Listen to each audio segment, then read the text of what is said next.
फैसला बाद में एक आयशा नामी लड़की जब वो दुल्हन बनती है और पहली ही रात उस पर इतना जुल्म किया जाता है कि वो अपने घर वालों को नहीं बताती, इतना वो सब्र करती है और बर्दाश्त करती रहती है इतने जुल्म को, लेकिन वो कोई बात भी घर वालों को नहीं बताती।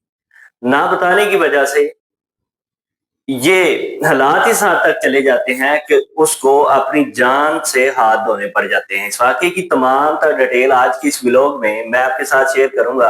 अस्सलाम वालेकुम, मैं रिजवान अली आपकी खिदमत में हाज़िर हूँ और आप देख रहे हैं मेरा डिजिटल। फैसलाबाद का इलाका है जी ड्रैपर टाउन, यहाँ पे ये इंतहाई अफ़सोसनाक वाक़या पेश आता है कि एक फैमिली जिसके वालिदैन इस दुनिया से गुज़र चुके हैं, 2 भाई और 4 बहनें हैं। एक भाई का नाम मोहसिन और एक भाई का नाम आमिर है। अब इन भाइयों की भी शादी हो चुकी है। मोहसिन की भी 4 साल की बेटी है और अपने-अपने घर में सब सेट हैं। अब 4 बहनों में से सबसे छोटी बहन जो है वो उसकी अभी शादी करनी थी और उसका वो रिश्ता ढूँढ रहे थे। अब वो खाला की तरफ रुख करते हैं और खाला उनको एक ऐसा रिश्ता दिखाती है जो कि समझदार लड़का था और जब उनका घर देखने के बाद रिश्ता पक्का हो जाता है और शादी की तैयारियां शुरू तैयारी मुकम्मल करने के बाद जब रुखसती का टाइम आता है और जो ऐशा होती है वो रुखसत होकर अपने ससुराल के घर चली जाती है, यानी कि वो उसका अपना घर था। पहली रात जब जाती है तो दुल्हन का जो कमरा होता है ना वो सजाया जाता है। अब वहां पे जब पहुंचती है देखती है कि कमरे में उसकी जो नंद थी अपने बच्चों के साथ लेटी हुई है। उसने कहा आप बाहर चले जाओ और बाहर सहन में जाके आप चादर बिछा लो और उधर जाके लेट जाओ, मैंने कमरा नहीं खाली करना, अब मैं बच्चों के साथ अब इधर ही रहूंगी। वो इंतजार करती है, नंद को कुछ भी नहीं कहती, एक लफ्ज भी नहीं कहती, बाहर बैठ के इंतजार करती है। उतनी देर में उसका शोहर आता है, वो देखता है और वो भी उसी के साथ वहां पे बैठ जाता है।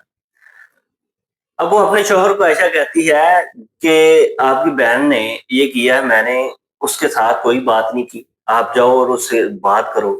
वो कहता है ठीक है, जो बहन ने कह दिया है वैसे ही होना है, आप इधर लेट जाओ, मैं भी इधर लेट जाता हूँ। खैर पहली रात गुजरती है, वो ये होने वाला वाकया अपने भाई, अपने बहनों और किसी के साथ इसका जिक्र नहीं करती और आम मामूल पे उनकी जिंदगी चलना शुरू हो जाती है और छोटी-छोटी लड़ाइयाँ शुरू हो जाती हैं। और बाद अज़ 4 महीने के बाद अल्लाह ताला उनको एक रहमत से नवाज़ता है, जिसकी उम्मीद रखी जाती है, लेकिन 2 महीने के अंदर-अंदर जब उसको कोई ऐसी ज़हरीली चीज़ पिलाई जाती है, जिसकी वजह से वो बच्चा उसका ज़ाया हो जाता है। अब जो भाई होता है मोहसिन, वो अपनी बहन को उठाता है, हॉस्पिटल लेके जाता है और हॉस्पिटल में वो 8 दिन एडमिट रहती है। लेकिन जो उसकी नंद होती है, उसका शौहर होता है, उन दोनों में से और उसके घर वालों में से कोई भी उसका पीछे पता करने नहीं। उसके बाद जब वो अपनी बहन को घर लेके चले जाते हैं और इनमें से कोई बंदा उसको लेने नहीं जाता। कई माह गुज़र जाते हैं, लेकिन वो अपने घर ही बैठी है, अपने ससुराल के घर नहीं आती। बाद वो अपने भाई को कहती है कि मैंने घर जाना है, मुझे वहाँ पे छोड़ आओ। अब इनकी जो शादी होती है ना, वो होती है 2024 अक्टूबर को।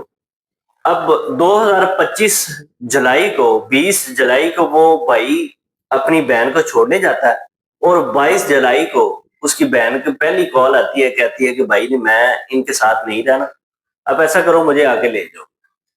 अब जब भाई कहता है ठीक है शाम को मैं आ जाऊँगा, लेकिन में फिजान की कॉल आती है जो कि उसका शौहर था, वो उसको कहता है कि आके अपनी बहन को ले जाओ, उसकी तबीयत नहीं सही।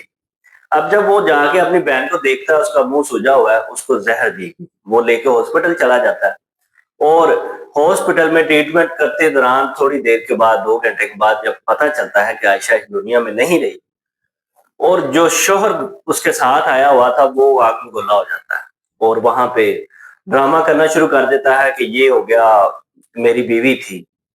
तो इस तरह की वो बातें करना शुरू कर देता है और मोहसिन उसको कहता है कि ड्रामे ना करो, जो कुछ आप लोगों ने इसके साथ किया है ना वो बता दो। अब जब रास्ते में मोहसिन अपनी बहन को लेके आ रहा था, मोहसिन ने सारी बात बता दी अपने भाई को कि ये एक लड़के के साथ मिलती थी, तो उसको मैंने घर आए देख लिया, इस वजह से मामला खराब हो गए। और इसने मुझे जहर पिला दिया, जिस वजह से मेरी हालत ये होगी या हो सकता है मैं ना बचूं। जब बच जाऊं तो उतनी देर में जब ये पता चलता है कि आयशा दुनिया में नहीं रही, तो उसका भाई उनके ऊपर मुकदमा दर्ज करवाता है, उसके बहन भाई के ऊपर। उस बहन भाई के ऊपर एक मुकदमा दर्ज करवाता है कि इन लोगों ने मेरी बहन को कत्ल कर दिया। इस तरह के व्लॉग देखने के लिए मेरे चैनल को सब्सक्राइब करें। अल्लाह हाफ़िज़।